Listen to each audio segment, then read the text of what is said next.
RMC, Apolline Matin. C'est déjà demain.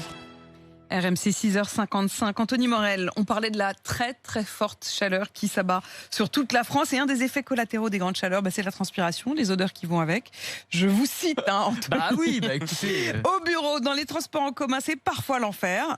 On ne donnera pas de nom, mais vous avez quelques solutions technologiques justement venues d'Asie. Oui, c'est ça, les géants électroniques, alors notamment japonais, ils ont une sorte d'obsession pour ces sujets-là. Ils ont sorti tout un tas, une myriade d'appareils qu'on verra peut-être pas arriver chez nous tout de suite, mais qui sont quand même assez intéressants. Par exemple, des détecteurs électroniques de mauvaises odeurs. Alors un modèle qui s'appelle le Kun Kun, par exemple. Parce que sinon, il y a un détecteur exceptionnel qui s'appelle le nez. C'est le nez. Mais incroyable. Ça a été inventé il y a très longtemps. Et le nez, ça marche sinon, très bien. Sinon, il y a le voisin de bureau, ça marche très bien. Comment vous testez votre propre haleine, par exemple? C'est compliqué. Alors avec le Kun Kun, alors pardon d'entrer dans les détails techniques. Donc c'est une sorte, ça ressemble à un petit rasoir. C'est bardé de capteurs électroniques qui vont analyser les composés chimiques qui compose en fait les mauvaises odeurs. Donc avant d'entrer dans une réunion, par exemple au bureau, réunion importante, vous allez poser ça au niveau de votre cou, de vos aisselles, et en fait ça va envoyer sur votre smartphone un score d'odeur entre 0 et 100.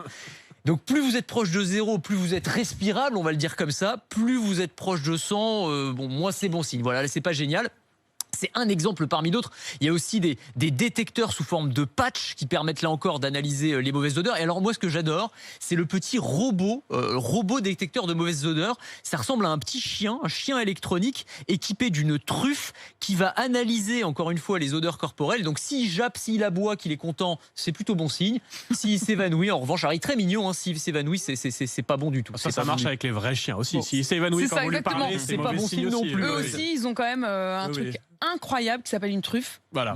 Inouïe, une invention géniale. Attendez, on n'a rien mieux. On fait pas mieux que la nature, de toute façon. Alors il existe donc des détecteurs aussi avant une réunion importante. Exactement. Voilà. Et puis il y a Google qui de son côté est en train d'imaginer un déodorant connecté. Exactement. Google qui s'intéresse à nos données, mais qui s'intéresse aussi à nos dessous de bras. Alors ils ont déposé un brevet. On ne sait pas si ce sera industrialisé un jour, mais pour un petit dispositif qu'on pourrait placer sous une chemise, sous un t-shirt, qui va analyser en temps réel tout un tas d'indicateurs, le niveau de sudation, la température corporelle, l'activité aussi, les mouvements. Et en fonction de tout ça, on va vous donner encore une fois un score de bonne odeur ou de mauvaise odeur, et même envoyer un petit coup de pchit-pchit, ou un petit ventilateur en fait qui se déclenche pour pouvoir, on va dire, aérer. Un déodorant en permanence. Exactement, c'est un déodorant connecté. Alors on ne sait pas si ce sera industrialisé un jour. Encore une fois, c'est un brevet. Dans le même genre, vous avez aussi Panasonic qui a sorti un aspirateur à mauvaise odeur pour les chaussures.